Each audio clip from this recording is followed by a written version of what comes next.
exists today. This is the new male dwarf with the updated model. Here's just side by side. So you can kind of see how his beard is still the same beard style, but we've added adornments to it, make it look cooler, make it feel like it fits. Next up would be the orcs. Popular race. Current orc, and here's the new orcs. Here they are side by side. Again, same thing. He's got those lamb chops. They just look a lot better. And finally, come on now. Gotta rep the gnomes.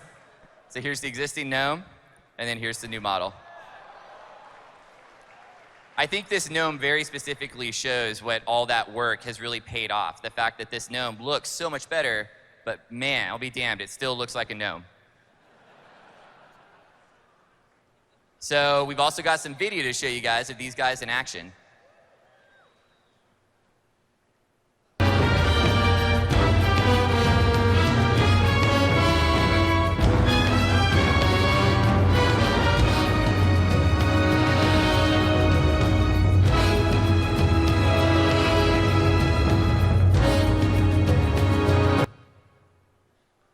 The orc.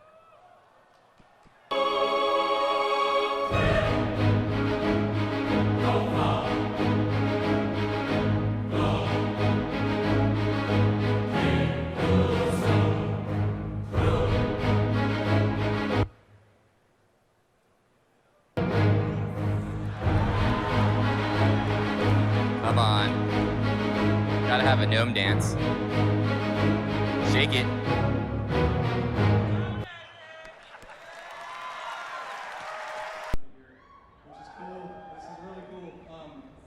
So yeah, I want to get started with this. We have a lot of really cool stuff to show you guys. First and foremost, just thank you for coming out. It's really awesome that everybody's into WoW art, and we're humbled that you're all here and want to see the cool stuff that we're working on. So to get started on it, I did want to give you guys a quick look at what we're doing with these guys. If you can see that, everybody come around and look at this monitor right here. So yeah, I'm gonna give you a little breakdown on the process that we went through. We've been working on the new player character models, these guys, and maybe a little bit about Horde as well.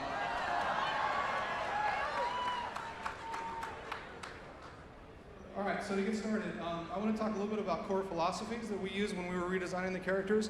I want to stress this is not really, and I just used the word redesign, but I'm going to take that back because it really is just kind of like a refresh of the characters. We didn't sit down and really want to go like, let's change everything and make sure that nobody knows what they're looking at anymore. We wanted to make sure that what you guys felt like were the iconic features of your characters we maintained, and we just made it look a lot better. We needed to refine things where necessary. So one of the coolest parts of this whole process is us sitting down in a room and just kind of looking at our current player models and trying to figure out like what we're looking at. So to be honest, a lot of the current stuff in game, like our dwarf male here, it's just sort of hard to tell like what's going on with his hairstyle. Some of the facial features are just really hard to read.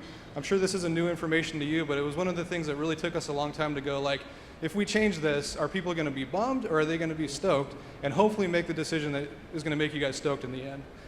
And then ultimately, unify the rendering. So it's really important to us as a team that when you log on and you see your player standing next to another player in Orgrimmar or Stormwind or wherever, that you feel like there was one person who modeled, textured, and animated that character. So we went to great lengths to just make sure that everything looked consistent all the way through.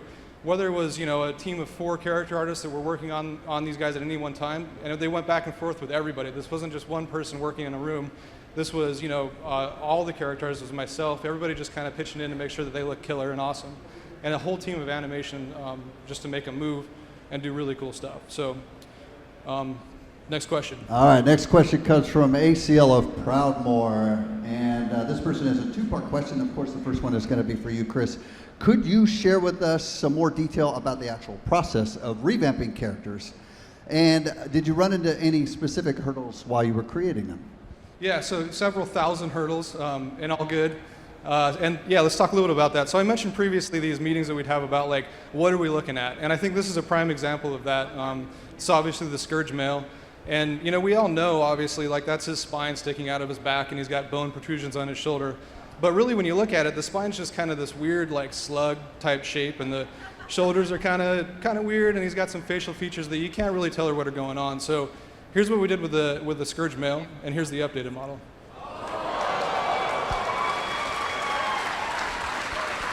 Nice. That's the reaction I was looking for. There's a whole collective sigh of relief coming from the character team and myself right now. Oh, I'm just gonna sleep for a little while on the stage, and somebody wake me up. No, okay, so yeah, anyhow, you'll notice like on the spine, we really wanted to define what you were looking at. We wanted to make sure that this stuff matched some of the things that, when we put a new boss model in the game, we get a lot of feedback from the community that says like, that looks amazing, why can't I look like Garrosh or any of these characters? And so that's what we did. We wanted to make sure that all of these guys were at that level, if not better than what you've seen from us previously. Here are some facial variations for the...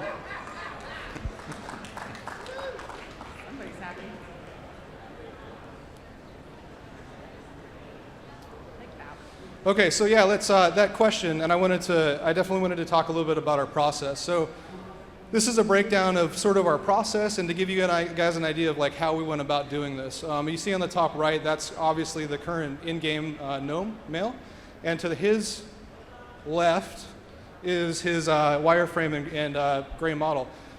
There's a lot of technical information here, but really the thing to pay attention to is sort of the above and below, and that'll give you an idea of like when we were doing the revamp, how much detail we actually put into these new models. To talk a little bit about the process, what we'll do is we'll sit down and, like I said, we'll look at the old existing model or the current existing model, and we'll talk about what things we want to maintain and what things we want to exaggerate, and then we'll do a concept like the one you see here to really pick out some of the facial features and other things that we think are important. And then we go into modeling and texturing, which is what you see on the bottom. The bottom right is the actual, like the basic modeled and textured gnome male without any of his facial hair or any of the options turned on. Obviously, his hair is turned on. Quick breakdown on numbers. So without getting into too much detail, I'm assuming everyone here can read for the most part. I have a difficulty with that, but I'll read it to you just in case. So 956 polygons versus 5,408. That's a pretty average difference that we're seeing when we're doing these revamps. But the bone count here specifically, the gnomes are very small, and so they don't require as much intricate movement as some of the other characters. So you'll actually see some of the larger characters have upwards of like 250 bones for the newer models that we're doing. Texture sizes are obviously much larger, and I'll get into that here in a little bit. But all of this stuff, all the polygons and all the bones and all this technical information, what it really means is that we're now able to go from what used to be the kind of Muppet style, like characters that could just open their mouths and blink every now and then, to characters who can do things like this.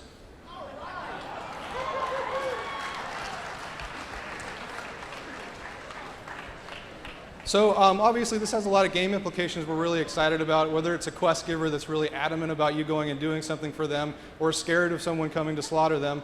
But there's a lot of other applications that are really cool, like what's the community going to do with this when they start making in-game films, machinima and things like that. We're just super stoked to see what people do with this new technology and how they use it.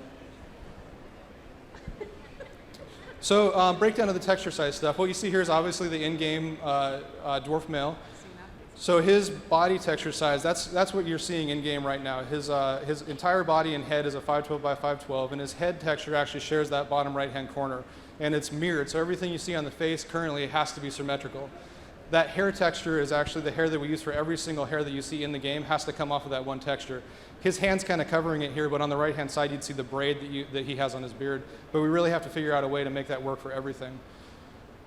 Our new dwarf male is this guy. So you'll see, like, I actually broke this out into two sections here, which drives our lead technical artist crazy, but in reality what it is and what you're seeing is the face texture and the body texture are on one huge sheet. And we broke the face texture apart like that so that we could specifically do non-symmetrical facial features. So we can do scars, and the things that you saw with the Pandaren model, that's kind of what we're trying to pull off now. The Pandaren model was really what we set out as kind of like a goal. When we did that, it was a test to see how far we could push our engine before we broke it. So after the programmers came and screamed at us a few times, we came to an agreement and set that as the bar, and that's what we've been trying to match ever since. The hair texture is obviously twice the size now, and it's what you see there that we are creating all the new hairs with. Here's a beauty shot of the dwarf male along with one of the facial poses we're able to do. All right, let's talk dwarf female. We're just in process with her, but we wanted to give you guys as much as we possibly could. So these are just some renders of what we call her T-pose. This is how it comes out of modeling before it goes into animation. And there's a close-up on her face. Here's what we've done with the orc male. You've seen a little bit of this already, but here's a little bit of a closer shot. And Steve is actually going to show some really cool animation stuff so you can see this guy moving around a little bit more and more expression. I wanted to focus on the face a little bit. This is our current in-game gnome female, obviously. She's trying to smile here. I don't know if you can tell. I couldn't. I really didn't know what was going on, but somebody told me she's smiling. So when we created the new one, we used that expression, and this is what we came up with.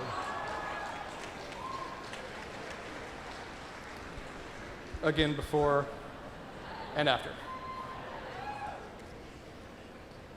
And here's a beauty shot of her with some of her expressions.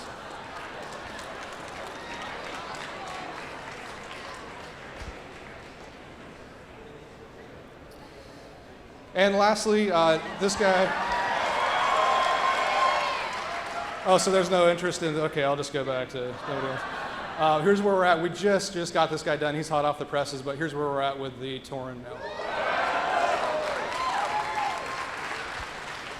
Thank you guys so much. Steve's going to talk a little bit about animation. The second half of ACL's question is going to be a great one for Steve. Essentially, what's being asked on the next slide, which is missing. Okay, here's the question. Were there hurdles that you encountered that related more towards any underlying principles with design, or were they technical in nature? Also, what aspects of new character models turned out to be the easiest to address? So one of the technical challenges that we faced was the facial hair. We weren't sure if we were going to have enough bones to animate the individual pieces of the hair. So a technical artist came up with a solution for us at the time. So the checkered geometry that you're seeing represents the beard, the mustache, and the sideburns. So it's going to follow the character's body movements, and this helps for the hair to retain its shape and volume.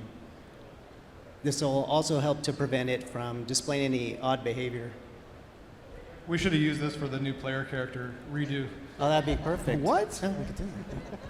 In the end, we were able to get enough bones to animate the facial hair. One of the biggest challenges for us is preserving the existing animations. These help to establish the look and feel for the characters that you've grown to love. So here you see the current model, and here's your updated dwarf. You can see he's got a lot more detail, a lot more character to his face, and he's just been brought up to the same level of quality as our panda models. Here's an example of preserving his animation. You can see we're still trying to keep that same feel and look of the dwarf, but we just added a little more weight and loosened up his body. You can see his facial hair is moving. The current model wasn't really handling dynamic poses all that well, so you can see the updated model with the additional geometry is able to handle that. Some animations were just not coming across very well, so the animators wanted to punch up their personality. Some animations just by adding expression and animating the hair just really helped to make it pop out a lot more. And if you choose to customize without a mustache, you can see all the hard work the animators put into the face.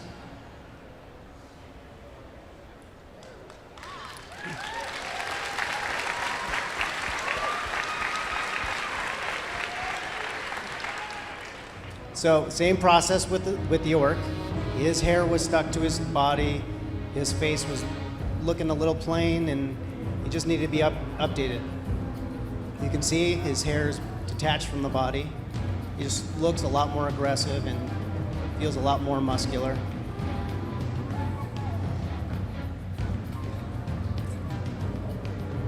We got rid of a lot of the pops and hitches that were present in his animations.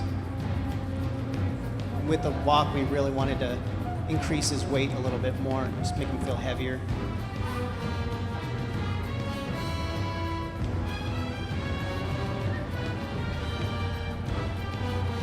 You can see we've loosened up his body a lot more. All the characters' capes now have a chain of bones, so they'll flow more naturally. Yeah. And same with his emotes. He went through the same touch-up process, just trying to still preserve the existing animation, just punching it up a lot more. Animations that didn't have a whole lot of movement now have more fluid motion.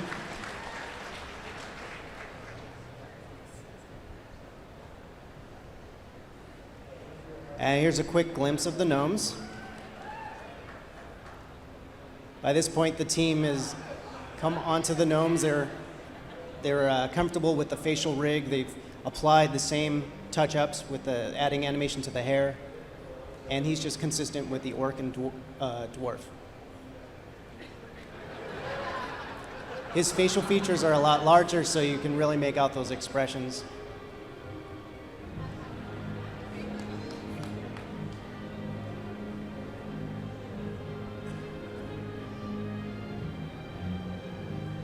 And something is, just by adding a facial expression to the dance, just helps make it pop out a lot more. It makes it pop out a lot. Oh yeah, a lot more.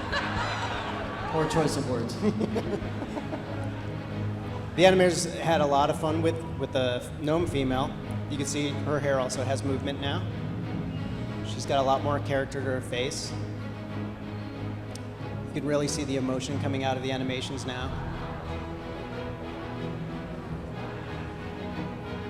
You look closely, her cheeks are moving. You can see all these different shapes that have been posed in her emotes.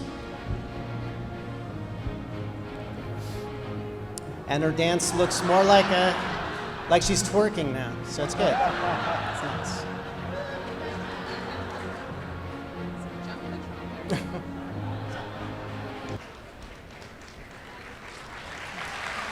Give it up, give it up.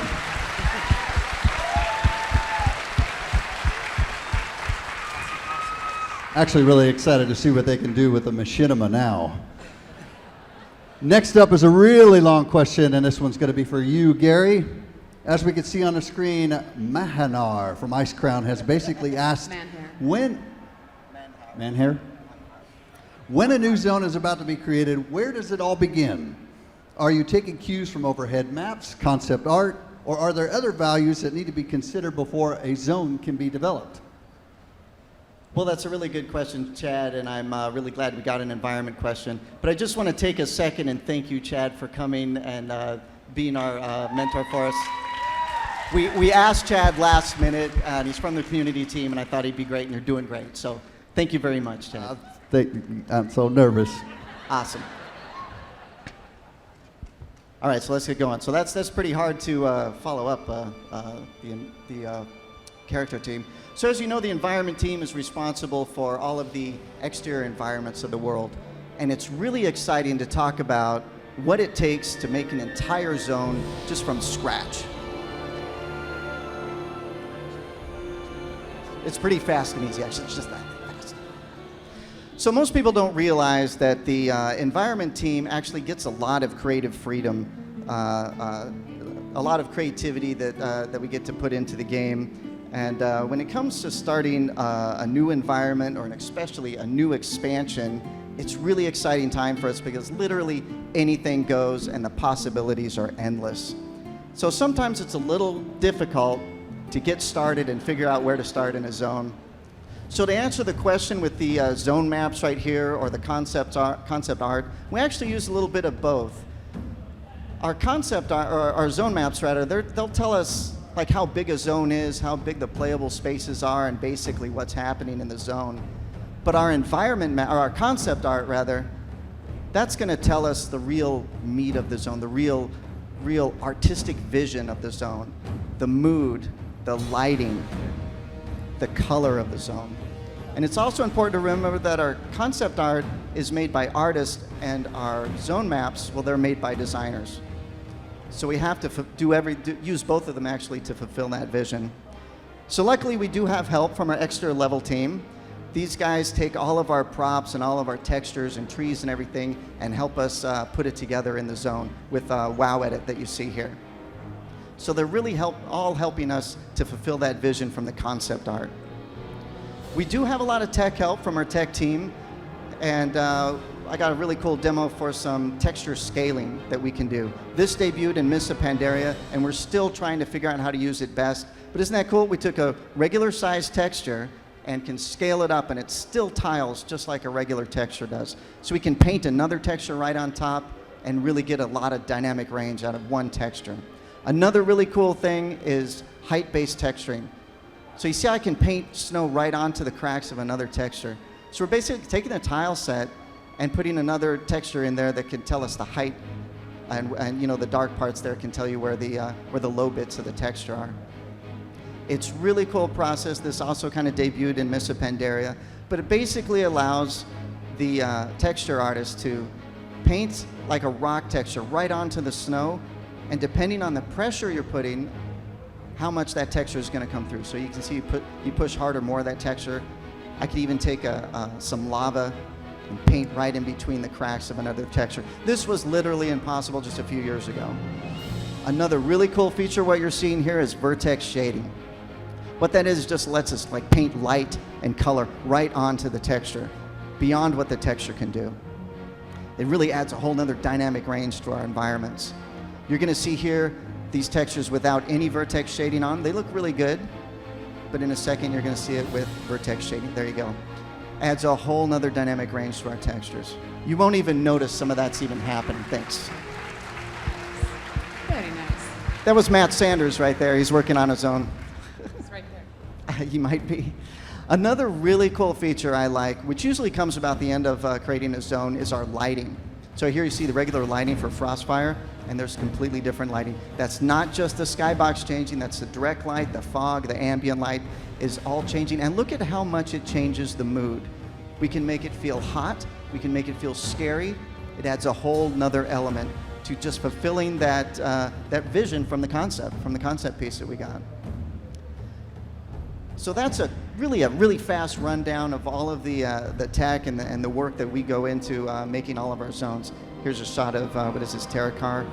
Nice callback to, or I'm sorry, that's Talador. Looks like Terracar, callback to Terracar. So really a lot goes into making our zones and fulfilling that vision. I should mention too that some of the stuff you're seeing may change because we're actively working on this stuff right now. I literally captured most of this footage about 2 weeks ago. So we're still working on this stuff. We do a lot of iteration. We'll build an entire zone, and if it just doesn't feel right, even if it follows our concept, we're gonna do it again. We'll just it's called iteration, and we'll redo it. This is Gorground right here. So a lot of this stuff is still in the works. So hopefully by the time you play it, you may notice a few changes, may notice a few upgrades. This is Shadow Moon. Really proud of a lot of these zones. So a lot of effort went into it. A lot of people behind this. So when you see one picture like this, it's over a dozen people, dozen artists that have touched this one scene. So really, so that's just to answer the question, whether we start with concept art, whether we start with zone maps, we really start with as many things as we can, and the zone maps and concept art really help us fulfill that vision. So really good question. Thanks, Chad. Keep your eye on the frog. There goes. All right. As far as the dungeon team's concerned, they are very multidisciplined, multi-talented. Some of that stuff I might not be able to mention on this panel, maybe another one. Go to the next panel.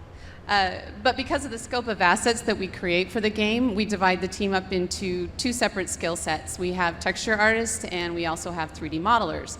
We then team them up to create some of the buildings and structures. For instance, this cool asset. It is the home of the Thunderlord clan. I'm sure the designers have come up with some really jazzy, spiffy name for it, something I probably won't be able to pronounce, but we just call it simply Bone Town because it's got bones in it. So our 3D artist, well, what do they do? 3D art, obviously, modeling. They will also work on the blockout, trying to work with the designers to come up with the layout. They'll also start artifying that blockout. They'll come up with a general lighting scheme, and this will change throughout the process, especially when we get textures onto it. They work with the designers about play space, add some UV texture mapping, prop placement, and that little bug-generating invisible barrier called collision that players seem to figure out how to exploit. You know who you are. So while the dungeon artist is working on dungeons, they become the sort of the gatekeeper or dungeon master, so to speak. They will work with design, obviously, and the prop team. Sometimes they'll work with the environment team because we'll have exterior dungeons. They'll work with programmers if there's something specific that the design requires as far as the play space and the boss encounter. I'm showing here the ogre compound, and you can see how all of those elements are coming together really nicely.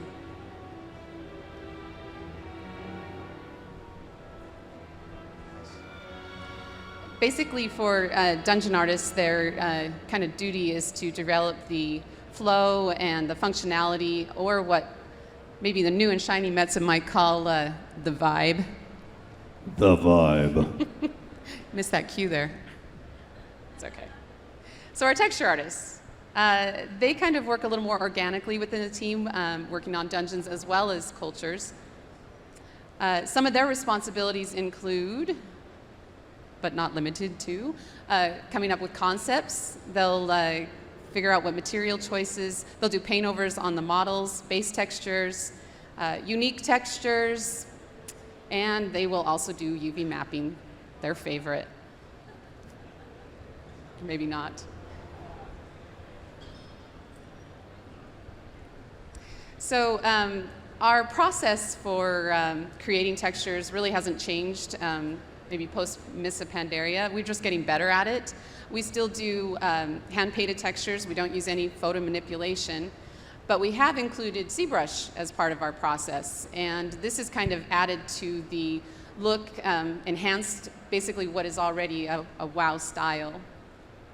Basically, when you give an artist a new crayon on their crayon box, they're going to go crazy with it. So you'll see more of that in 6.0.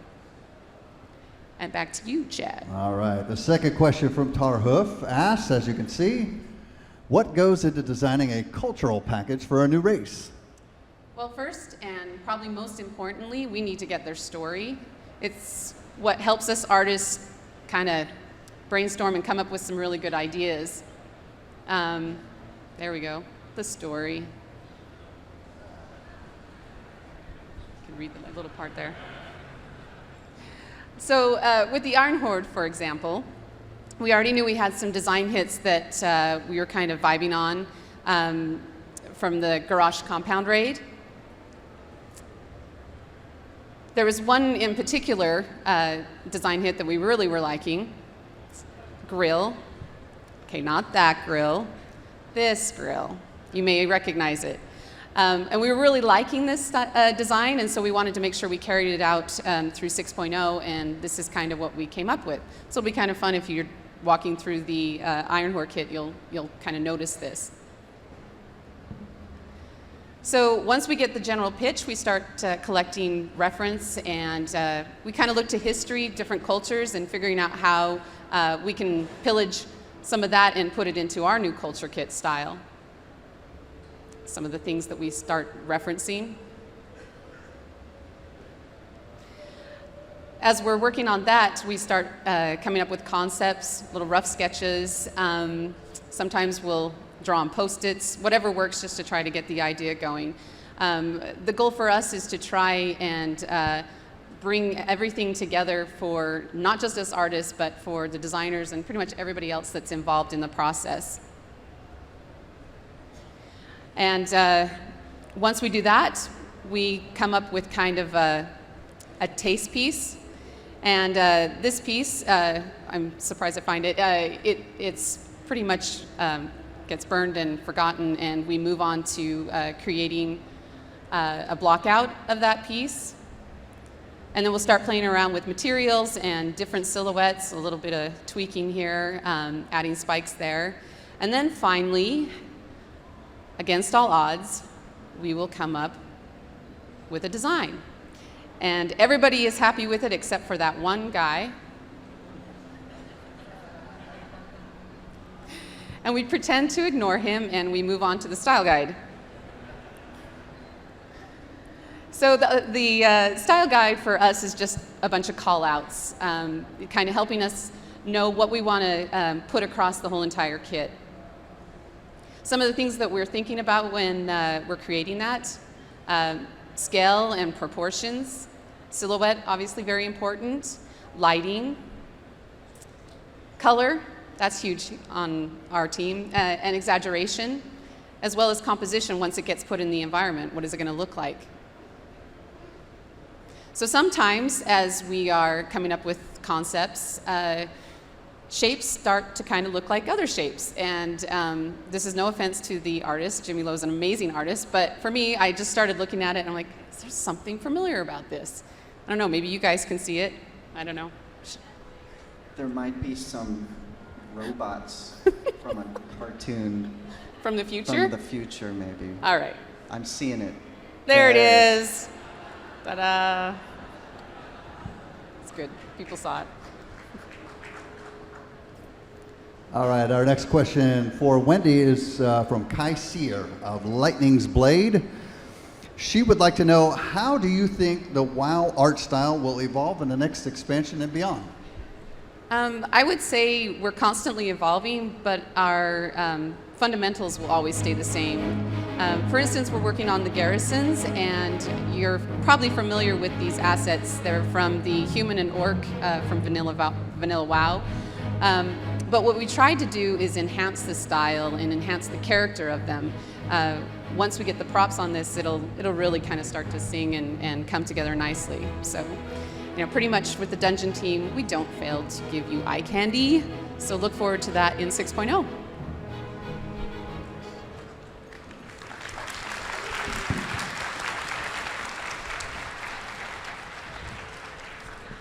All right, so far we've gone through character, animation, environment, and dungeon design. And now let's take a moment to center ourselves. Let's find our zen and contemplate the wise and philosophical question from this young player of Kirin Tor. What is best in life, Eric? I'm sorry, can you repeat the question? Life, best is what? That's pretty subjective. I didn't really have time to prepare for this or think of an answer. But if I had to guess, I think we can all agree that what is best in life is tanks. Tanks are the best.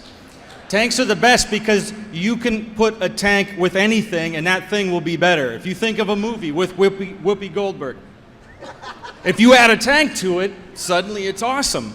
If you have a tank and add another tank to it, it's a doubly awesome tank. If your kid is having a birthday party, it's better with a tank. So with that very well thought out philosophy, the moment that we heard we were going to do this thing called the Iron Horde, we went right for, well, can we do like a machine army? And the answer is yes, we can, but we have to really be careful that we don't turn these guys into another race of goblin engineers.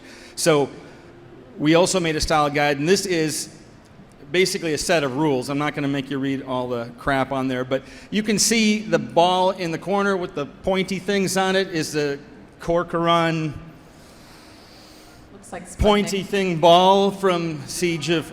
Let's be honest here. None of us know the names of any of this stuff until we hear it on a forum or something. It's called the spiky ball, and spiky ball.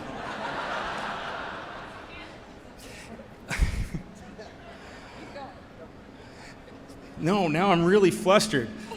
So the idea behind that was to put something in the Siege of Orgrimmar that we could call out to in the expansion to give a little bit of a connection, like where did the orcs suddenly get tanks? Well, they have this engine, and Garrosh is a genius, and I think we all know that. He's not a genius, but he remembers or brings with him, tucks into his loincloth, plans for this thing, and smuggles. Look, this is... We're not going to admit to this afterwards, but this is the one connecting thread to that siege. And you'll see that same thing carried on throughout all of their weapons. The main reason is so that they look consistent, or that they don't look too complicated. Look at that! Flamethrower tank. It's a tank, that's a flamethrower. We call it the fire engine, because it's an engine with fire, and it blows up. Heavy cannon. Blows up also. The tickler.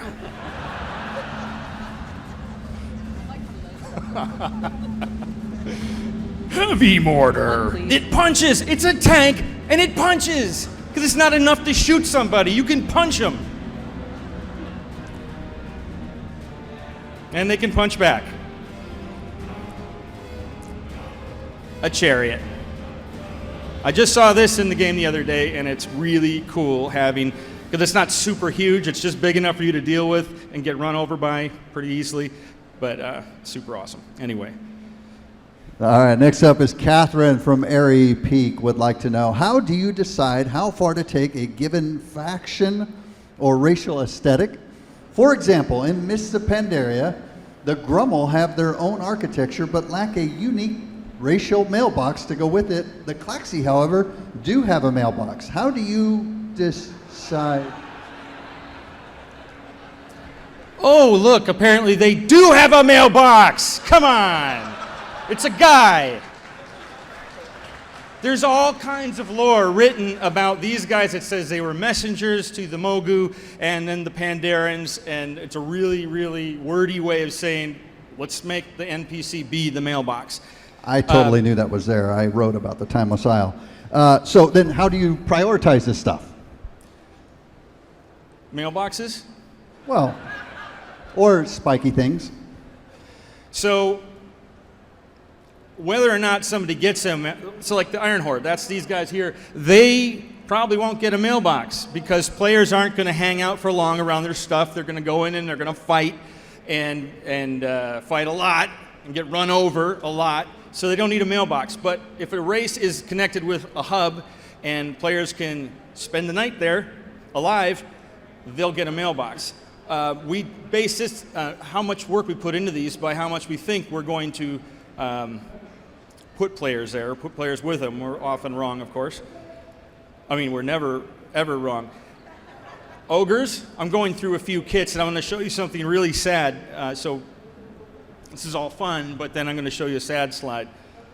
So just, you know, be ready. Ogres, there's meat, because they're ogres, and we've got the Draenei. And this was actually a lot of fun because we didn't really get to finish, I feel, with the Draenei the first time around. Now we get to go in and sort of describe their life, put less of the floaty crystals, more of, you know, these guys are another race in Warcraft. They fight just like everybody else, and they have a day-to-day life. We're showing a lot of that in us, and that kit is much more fleshed out. Also, it helps to have, when you have a big bad wolf, you need a little piggy. And that's these guys. That's my opinion anyway. Oh, you guys all like the Draenei, don't you? I like the Draenei. They have powers. Orcs. The orc clans are cool. This is mostly basic orc stuff, and then we're going to do more things for the specific clans. I think the sad one is next, so children, look away. This is the Kobold kit. Do you know how many of these creatures have died? I found out that between us, just in the Alliance starting zone, just there, Northshire Abbey, going down to Elwyn, over 1 billion with a B. That is genocide. It's huge. Oh, but we want the candles on their heads. Fuck you, we'll take your candle.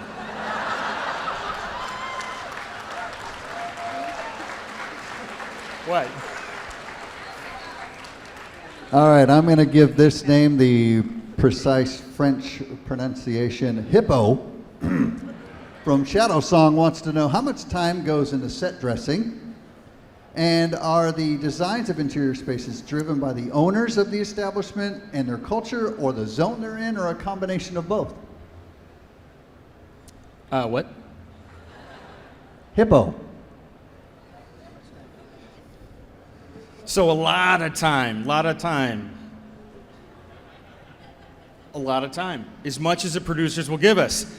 We will spend every last second, and producers have fake time and the time they tell us that something's due, and the real secret date that they keep behind their desk.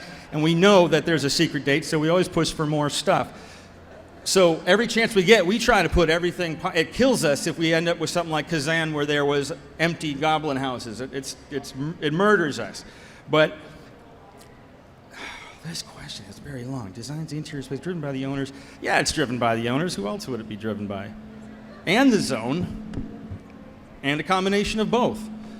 So, oh good, I have a slide that describes this. The garrisons are super cool because we get to redo a whole lot of the stuff that we already did, like the Alliance Human. If you look at this, it manages to look like the original kit, but it's actually a whole lot more detailed. There's a lot more stuff in here. And there's that backpack, which nobody in the world wears, but it's there, and you can recognize little swords and whatnot. We have, here it is in the garrison. All those pieces get moved around, and each little bed has its own story, kind of. And we have a knife stuck into a nice table. We have the same backpack, but again, a big kit of stuff so the designers can keep placing stuff. Oh, there's a candle. See the candle? At what cost? And the trade skills. I don't know about you guys, but the trade skills to me have always bugged me because there's never enough going on there.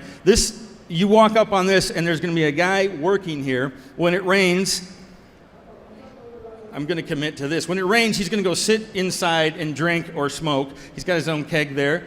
And he's going to hang out and stay out of the rain. And we're hoping to get a little more of that kind of action with the NPCs so that they, at least in the trade skills, so that they can just feel a little more real, like they have a life, other than waiting for you to poke them.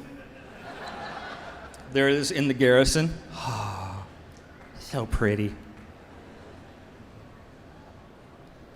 And actually the slide that Wendy showed earlier, or the movie, was much better than what I'm showing because it showed more of the props. But this is the Ogre Citadel, the corner where there's no props. And so we have to fill this out. And of course, you're fighting a lot of ogres in here. And so we always have to keep the floors open. But our job is to figure out, well, how do you make the periphery look full enough so it feels like a lively place?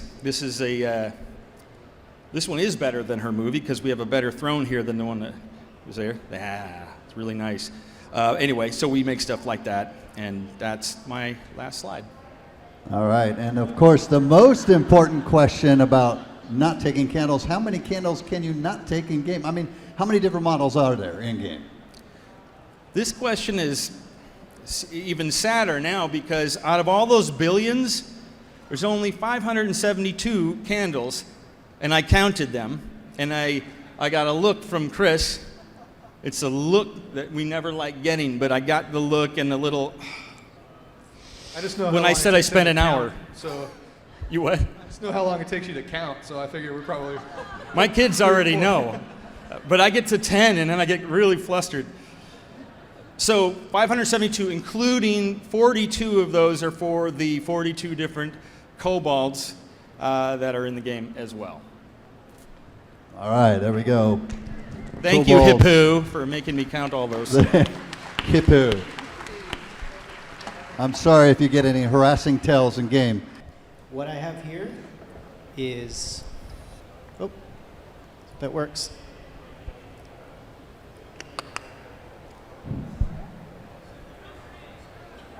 Isn't that amazing? Oh, man. Come on. There we it is. go.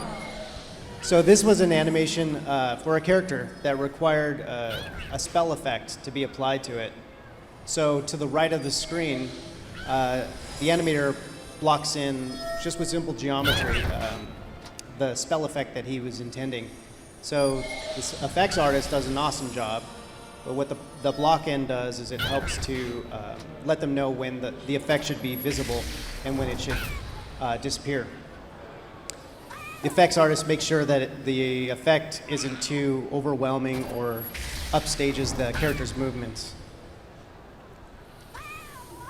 And speaking of characters, when you get home and you redeem your item code, this is the little guy you're going to be receiving in your WoW mailbox. Everybody watching at home also gets that pet as well. All right, it looks like we've got about 6 minutes or so, so we could probably take a few questions from the audience. If you're brave enough, unlike me, jump on up here. We've got the microphone right there in the middle. And let's hear them. Hello. Hello.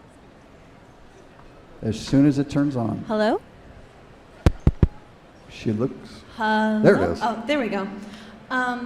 So my question is, as an engineer, I really loved the new mounts that came out for us. Since this expansion seems to be really engineering driven, can we look forward at any new crafting mounts? Particularly anything that you might have had real fun designing from an artist standpoint? Are you in the Iron Horde? No. But we can steal their stuff. I'm sure we will. There's nothing that we kind of have to show or talk about right now, unfortunately. But yeah, I mean, that's a really awesome kit, and hopefully we can use more of it for sure. Okay. One more quick thing. When you do culture sets, how much of the placeholder stuff, not placeholder, but filler stuff, how much of that actually has to have story? Because I know, like, in the Blood Elf starting zone, there's like golden statues of people, and then there's lots of wiki pages with, well, this is what it's about. But so how much of that do you have to actually fill out for story? There. What was the question for poker sets? I didn't hear the. So you might want to restate that again a little bit. Get in there, but you were talking about the Blood Elves and the prop kit for them. I Yeah. get the question. That was just like one of the questions we did have, which was, so the answer is a lot of times yes. And for every one of those cultures, like the Blood Elves, we actually have a historian, a team of them actually, that we have to go to because there's so much information on them that was written before. So yeah, and a lot of times they put in little Easter eggs in there, and definitely some of the older eras, you'll see stories tied to them. Sometimes we write the stories and tuck them in there, actually. Thank you. Statues. Hi, guys. When you create a male night elf these days and opt to give him a clean shave, he'll lose the eyebrows. Is there a way with the new character model we can keep our clean shave and keep our eyebrows? I believe we possess the technology that doesn't. That actually doesn't sound like a conscious decision that we made, maybe, but I'll keep that in mind. That's a good point. I'll look into it. Thanks. Hi there. I got two questions. First one is, with the characters being remodeled, is it going to be, other than the Pandaren, all the other ones, or is it only like the original 8? Yeah, so we kind of cut off right at the goblins and the I'm blanking right. Worgen, yeah. So we did those guys. We felt like that was kind of taking us up to the to where we wanted to be. And then when we started working on the Pandaren, we kind of hit this new stride of like there's all this cool stuff we were doing with animation, and the Kung Fu really, I think, went a long ways into kind of describing their movement and made us realize we wanted to take it even farther. So we kind of take a look at that range, and I think where we're at right now is we're planning to do everything up to those guys. So we'll be including like the Blood Elves and the Draenei, and then once we get all that done, we're going to take a look at it as a kit and make the decision whether or not we feel like we need to address the Worgen and the Goblin. Okay, cool. And the second question is, with the garrisons, they look very typically Alliance or Horde based. Are they going to, since they're specific for the player, are they going to be just Alliance and Horde based, or are they going to be like racially looking?